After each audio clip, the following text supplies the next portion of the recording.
ধৈর্য ধরে দেখবেন, আমি যে কথাগুলো বলবো সেগুলো আপনারা কোনো চ্যানেলে পাবেন না।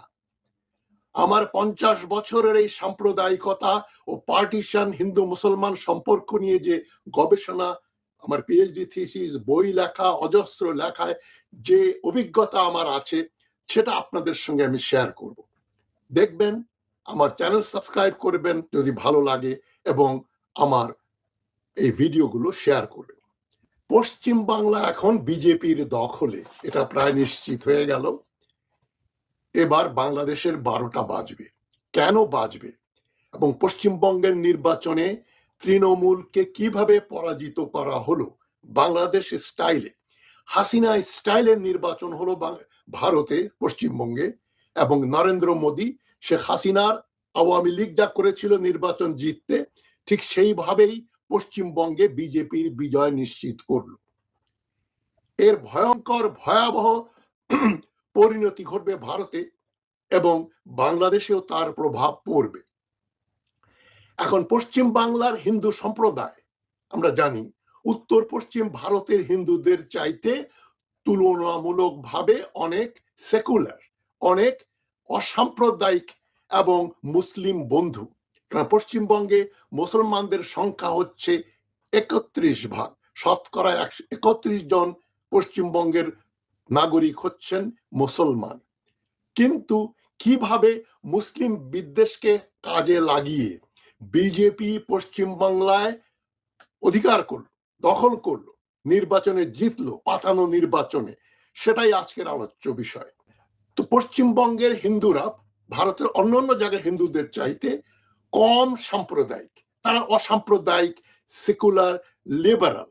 কিন্তু তার মানে এই না যে বাংলার হিন্দু সম্প্রদায় ব্রিটিশ আমলে পার্টিশনের আগ পর্যন্ত যে ভূমিকা পালন করেছিল, সেটাই কিন্তু পাকিস্তান সৃষ্টির মূল সহায়ক শক্তি হিসাবে কাজ করেছে। আমি পার্টিশন নিয়ে, বাংলা, পূর্ব বাংলা কিভাবে পূর্ব পাকিস্তান হলো, সেটাই আমার পিএইচডি থিসিস। যে এই বইটার সঙ্গে অনেকে পরিচিত, এই যে পাকিস্তান অ্যাজ এ পেজেন্ট ইউটোপিয়া, এটা ঢাকাতেও বাংলাদেশেও পাওয়া যায়। ইউপিএল শুধু পেজেন্ট ইউটোপিয়া নামে বইটা ছেড়েছে। এখানে এই বইতে আমি দেখিয়েছি কিভাবে বাংলা, অবিভক্ত বাংলার হিন্দু সম্প্রদায়, মুসলমান এবং হিন্দু মিলে পুরো বাংলাকে একত্রিত করে রাখার যে প্রচেষ্টা করেছিলেন আবুল হাশেম সাহেব, হোসেন শহীদ সোহরাওয়ার্দী, কিরণ শঙ্কর রায়, এরা যেটা করেছিলেন, তারপরে শরৎ বসু, সেটাকে তারা অস্বীকার করে দুই বঙ্গকে এক রাখার বিরোধিতা করে তারা পার্টিশন করলো, বঙ্গকে ভাগ করলো 47 সালে। এবং এর আগে জমিদার এবং হিন্দু সম্প্রদায়ের ভদ্রলোক এবং অন্যান্যরা বাঙালি মুসলমানদের সঙ্গে যে কি ব্যবহার করত, তাদেরকে কুকুর, বিড়াল, গরু, ছাগলের মতো মনে করত। সেই জন্যই তো পাকিস্তান হয়েছিল। অর্থনৈতিক ও সামাজিক অবজ্ঞা, নির্যাতন। এখন সেই পশ্চিমবঙ্গ পরে অনেক উদার হয়েছে, সেখানে কংগ্রেস এবং বহুদিন কমিউনিস্ট পার্টি সেখানে শাসন করেছে, কোল্ড ওয়ারের সময় জ্যোতি বসু। তারপর 2011 সালে সেখানে প্রবেশ করলেন মমতা ব্যানার্জি। প্রথমে কংগ্রেসের সঙ্গে কোয়ালিশন করে, পরে নিজে উনি পরপর 3 বার তৃণমূল ক্ষমতায় বসলো, 2011, 2016, 2021। এবং 2021-এর নির্বাচনে তৃণমূল 221টা সিট পেয়েছিল, মেজরিটি ছিল।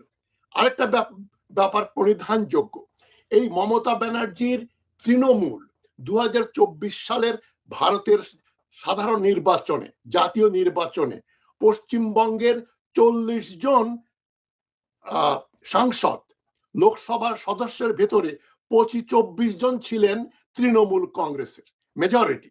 2024 সালেই তৃণমূল 40-এর ভিতরে 40টা এমপি, লোকসভা, ভারতের কেন্দ্রীয় লোকসভা পার্লামেন্টের সদস্য হলো তৃণমূলের। হঠাৎ 2 বছরের আগেই এমন কি ঘটলো যে তাদের সেই এত বড় মেজরিটি ধূলিসাৎ হয়ে গেল, বিজেপি জিতে গেল।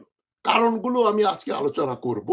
তবে আমরা সবসময় যদি মনে করি পশ্চিমবঙ্গের হিন্দু সম্প্রদায় সাম্প্রদায়িকতা দ্বারা প্রভাবিত হবে না, এটা ভুল। সেখানেও হিন্দুত্ববাদের জোয়ার লেগেছে। বহু ভদ্র হিন্দু লোক যাদেরকে আমি অসাম্প্রদায়িক মনে করতাম, আমার বন্ধু বান্ধব, তারা এখন যেভাবে বিজেপির পক্ষে কাজ করে যাচ্ছেন, কথা বলে যাচ্ছেন, আমি একেবারে আশাহত এবং অবাক বিস্ময়ে তাকিয়ে দেখি কি ঘটলো। এটাও একটা ব্যাপার। তো মমতা ব্যানার্জি পরপর ৩ বার নির্বাচনে জিতলেন, আর ২০২১ থেকে ২০২৫ পর্যন্ত। এবার তৃণমূলের পরাজয় ঘটলো। এই নির্বাচন বাংলাদেশ, এই নির্বাচন যে বিরাট ভাবে রিগড হয়েছে, মানে নির্বাচনটা যে সঠিক হয়নি সে ব্যাপারে আমি আলোচনা করব। এবং তবে হিন্দুত্ববাদের উত্থান ঘটেছে এটাও অস্বীকার করা যায় না। তবে এই নির্বাচন সঠিক এবং সুষ্ঠু নির্বাচন হলে তৃণমূল আবার সংখ্যাগরিষ্ঠতা পেয়ে সরকার গঠন করত। কিন্তু তৃণমূলকে যদি আপনারা মনে করেন মমতা ব্যানার্জি তৃণমূল বাংলাদেশের বন্ধু, তাহলে কিন্তু আপনারা ভুল করবেন। পশ্চিমবঙ্গের মানুষজন বাংলাদেশকে যমুনার পানি, মানে গঙ্গার পানি বা তিস্তা নদীর পানি দেয়া হোক, এটা তারা চান না। মমতা ব্যানার্জির জন্যই কিন্তু ২০১১ সালে ভারতের প্রধানমন্ত্রী মনমোহন সিং যখন বাংলাদেশে এসেছিলেন, তার আগে আমার বন্ধু গওহর রিজভি, উনি তখন হাসিনার অ্যাডভাইজার, উনি বলছেন মনমোহন সিং চলে আসছেন, বাংলাদেশে আসবেন, আমরা তিস্তার পানি পেয়ে যাচ্ছি, এতটা শিওর ছিলেন তিনি। সেখানে কি ঘটলো? মমতা ব্যানার্জি বললেন যে না, আমরা পশ্চিমবঙ্গের স্বার্থ হানি করে বাংলাদেশকে তিস্তার পানি দেব না। সুতরাং যারা মনে করেন ভারতের এই তৃণমূল আসলেই বাংলাদেশের জন্য ভালো, তা নয়। তবে বিজেপি যদি পশ্চিমবাংলায় ক্ষমতায় আসে, সেটা বাংলাদেশের জন্য একটা ভয়াবহ দুর্যোগের একটা সিগন্যাল নিয়ে আসছে। বিজেপি পশ্চিমবঙ্গে জেতা মানে বাংলাদেশে আরেকটা ফ্যাসিবাদী দল ধর্মকে ব্যবহার করে আবার ক্ষমতায় চলে আসতে পারে, সে সমূহ সম্ভাবনা রয়েছে। তাই আমি পশ্চিমবঙ্গের নির্বাচনে বাংলাদেশের উপর কি প্রভাব পড়বে, বিজেপির বিজয় যে বাংলাদেশকে ১২টা বাজাতে পারে, সেই ব্যাপারে হুঁশিয়ারি দেওয়ার জন্যই আপনাদের সঙ্গে আমি কথা বলছি। এবং বিএনপি সরকার, মন্ত্রীবর্গ, এমপি, বিএনপি সমর্থকদের একটু ওয়ার্নিং দিচ্ছি, সাবধান করে দিচ্ছি, সাধু সাবধান। আপনারা ভারতকে খুশি করার চেষ্টা করে বাংলাদেশের জন্য কেবল দুর্যোগ আর দুর্যোগ ডেকে আনবেন। দয়া করে এটা করবেন না। আমি তারেক রহমান সাহেব, আমার অ্যাক্সেস নেই, দেখা হয়েছিল, আমার কোনো কথাবার্তা হয় না, যারা ক্ষমতায় থাকেন তাদের সঙ্গে আমি ধরম মহরম করি না। কেউ কথা বললে বলি, আমি যেচে স্যার হুজুর ভাই এ কালচার আমার রক্তের ভিতরই নেই। আমি কাউকে তো সমত করতে পারি না, যেচে কথা বলি না, পরামর্শ দিচ্ছি বিনা পয়সায়।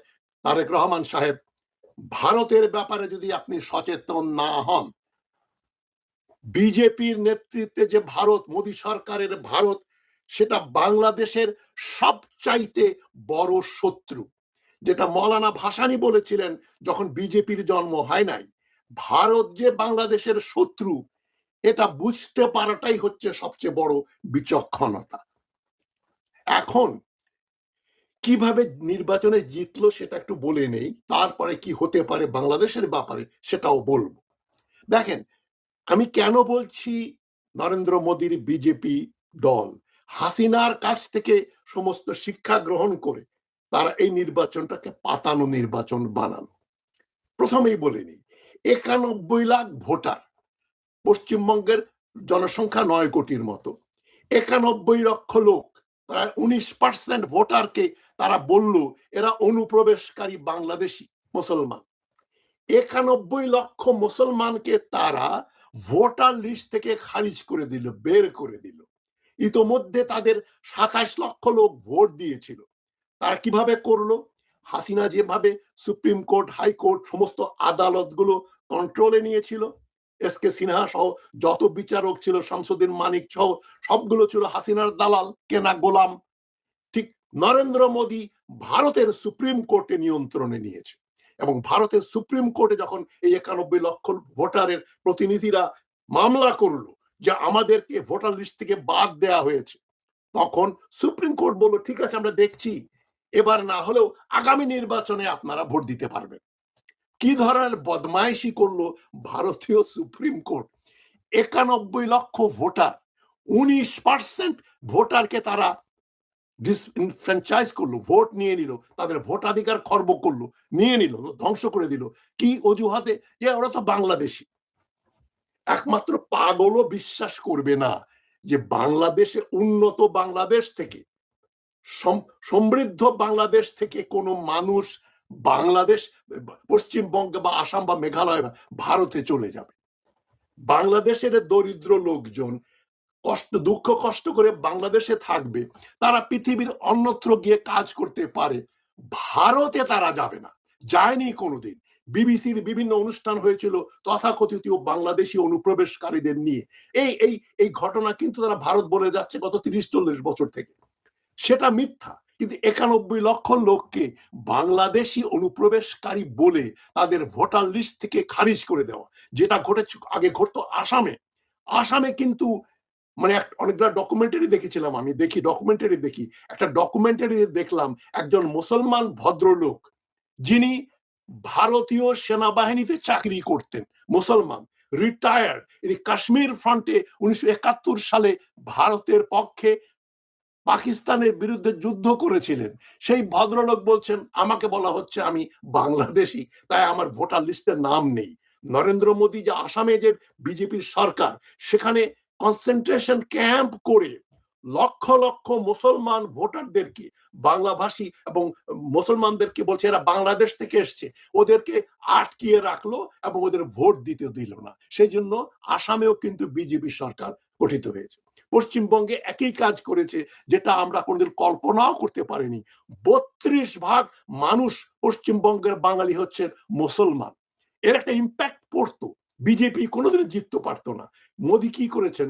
প্রায় ৩ লক্ষ বিএসএফ, সেন্ট্রাল রিজার্ভ পুলিশ এবং আরো প্যারামিলিটারি ট্রুপস নিয়ে এসছেন পশ্চিমবঙ্গে নির্বাচনী এলাকা কন্ট্রোল করতে। ভারতীয়দের ভিডিওতেই আমি দেখলাম কিভাবে কলকাতায় এবং কুচবিহারে এবং অন্যত্র তৃণমূলের অফিস ভাঙচুর করা শুরু করলো নির্বাচনের আগেই। এমনকি মমতা ব্যানার্জির বাড়ির সামনে তারা জয় শ্রীরাম স্লোগান দিচ্ছে। এবং শুভেন্দু অধিকারী, যিনি আগে তৃণমূল কংগ্রেস করতেন, তিনি এখন নির্বাচনে জিতে এখন হয়তো পশ্চিমবঙ্গের মুখ্যমন্ত্রী হবেন। মানে বিজেপির শুভেন্দু অধিকারী যদি মুখ্যমন্ত্রী হয়, তাহলে বাংলাদেশের যে ১২টা বাজবে এতে কোনো সন্দেহ নেই। তাদের একটাই কথা যে বাংলাদেশিরা অনুপ্রবেশ করছে। ভারতের স্বরাষ্ট্রমন্ত্রী অমিত শাহ, মনে আছে, কিছুদিন আগে বলেছিলেন যে বাংলাদেশিরা হচ্ছে টার্মাইটস এন্ড র্যাটস, তারা হচ্ছে উই পোকা এবং ইঁদুর, তারা বাংলাদেশ থেকে পালিয়ে পালিয়ে তারা ভারতে চলে আসছে। এদেরকে বলা হয়, হিন্দিতে বলে ঘুষবাইঠি, বাংলা অনুপ্রবেশকারী। মুসলিম বাঙালি গেলেই তারা অনুপ্রবেশকারী, হিন্দু বাংলাদেশি গেলে কিন্তু মোদী বলে দিয়েছে তারা আমাদের নাগরিক, কারণ বাংলাদেশে নাকি হিন্দুরা পর্যদস্ত হচ্ছে, খুব কষ্ট পাচ্ছে, শুধু তারা ওয়েলকাম, কিন্তু কোনো মুসলমান কে নেব না। বাংলাদেশের কোনো হিন্দু বা মুসলমান কোনো কারণে ভারতে চলে যায়, এটা একটা অবিশ্বাস্য ব্যাপার। তো এই যে ৯১ লক্ষ ভোটারকে যে ডিসএনফ্র্যাঞ্চাইজ করে, জোর করে তাদের ভোটের অধিকার কেড়ে নিয়ে যে নির্বাচনটা মোদী সরকার করলো, ভারতীয় সরকার করলো, এটা হাসিনার কার্বন কপি নির্বাচন। এবং মমতা ব্যানার্জির যে প্রভাব শক্তি রয়েছে, তারা কিভাবে প্রতিহত করবে সেটা আমরা দেখব।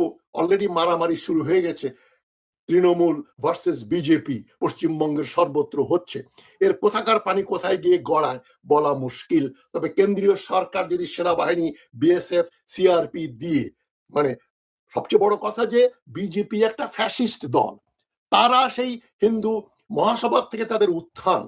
আরেকটা কথা বলে নেই, এই যে হিন্দু মহাসভা থেকে যখন বিজেপি ক্রমান্বয়ে, এই বিজেপি নামে একটা দল বেরোলো, তার প্রতিষ্ঠাতা ছিলেন শ্যামাপ্রসাদ মুখোপাধ্যায়। শ্যামাপ্রসাদ মুখার্জি সেই ১৯৫০-এর দশকেই উনি হিন্দুত্ববাদের প্রসার ঘটালেন পশ্চিমবাংলায়।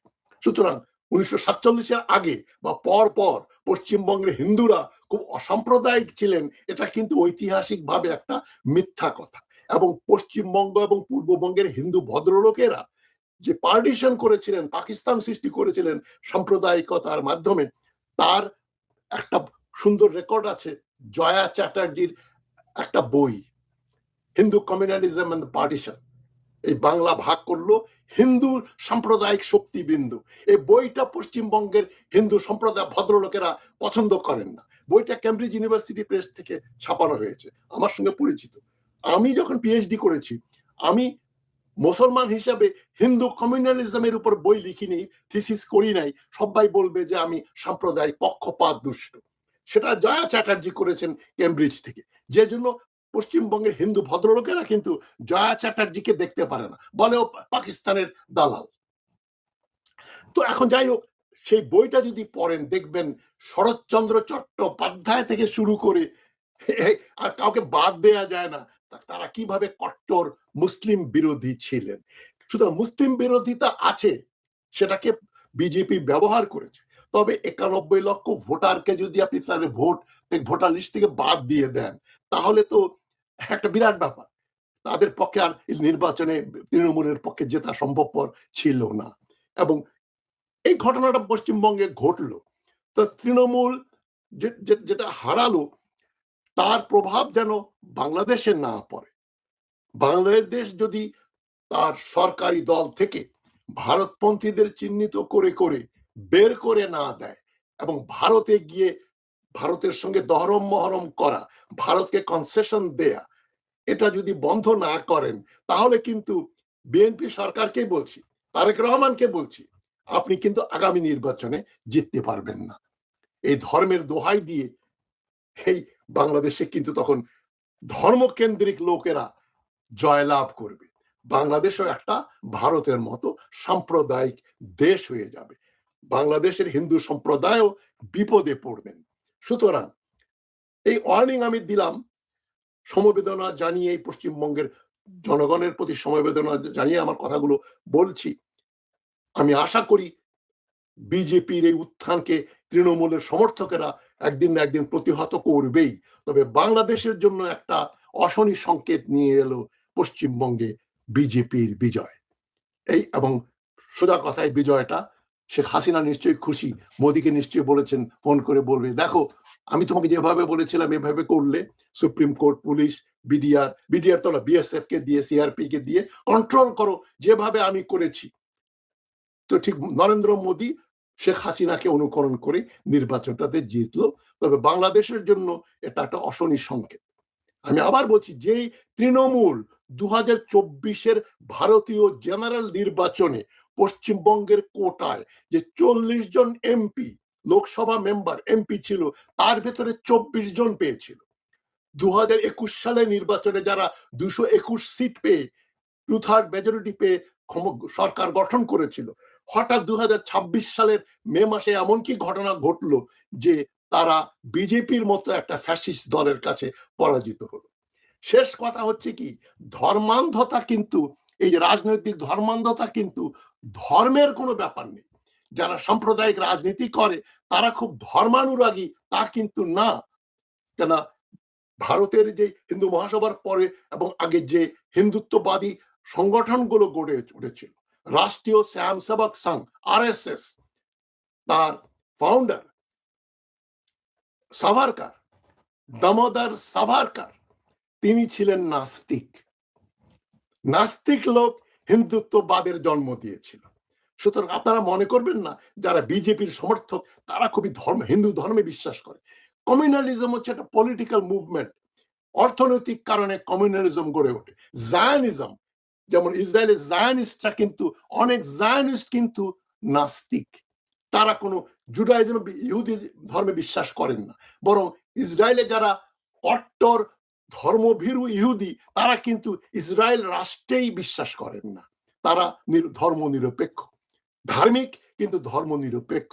জায়নিস্টরা ধার্মিক নয়, নাস্তিক, অনেকেই নাস্তিক কিন্তু কট্টর সাম্প্রদায়িক।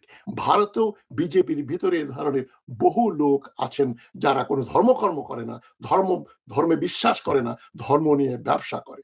বাংলাদেশেও কিন্তু তা আছে। বিভিন্ন ইসলামিক দলের নেতৃবৃন্দ দেখবেন ধর্মের সঙ্গে, ন্যায় নীতির সঙ্গে তাদের কোনো সম্পর্ক নেই, কিন্তু তারা ধর্মকে ব্যবহার করে ক্ষমতায় আসতে চায়। গত নির্বাচনেও তারা বেশ ভালো ফল করেছে। আর যদি ভারতে সঙ্গে বাংলাদেশের সম্পর্ক প্রপার না হয়, পররাষ্ট্র নীতিতে যদি বাংলাদেশ কম্প্রোমাইজ না করে, তিস্তার পানি নেওয়ার ব্যাপারে যদি কোনো কঠোরতা না দেখায় বাংলাদেশ, এবং তার প্রতিরক্ষা ব্যবস্থা যদি শক্তিশালী না করে ভারতকে প্রতিহত করার জন্য, তাহলে দেখবেন পশ্চিমবঙ্গের বিজেপির দখলে যাওয়ার পরে বাংলাদেশ ধর্মান্ধদের দখলে চলে যাবে। আমি বাংলাদেশে থাকি না, আমার বন্ধু বান্ধব কিছু আত্মীয় স্বজনও আছেন, তারা ক্ষতিগ্রস্ত হবেন। তাদের জন্য একটা ওয়ার্নিং হিসাবে আমি আপনাদের এই কথাগুলো বলছি। ভালো থাকবেন সবাই। বাংলাদেশ সহ পশ্চিমবঙ্গ এবং ভারতে যেন একটা ধর্মনিরপেক্ষতার বিজয় ঘটে, মানবতা মানবাধিকার যেন লঙ্ঘিত না হয়, এই কামনা করেই আজকের কথা শেষ করছি।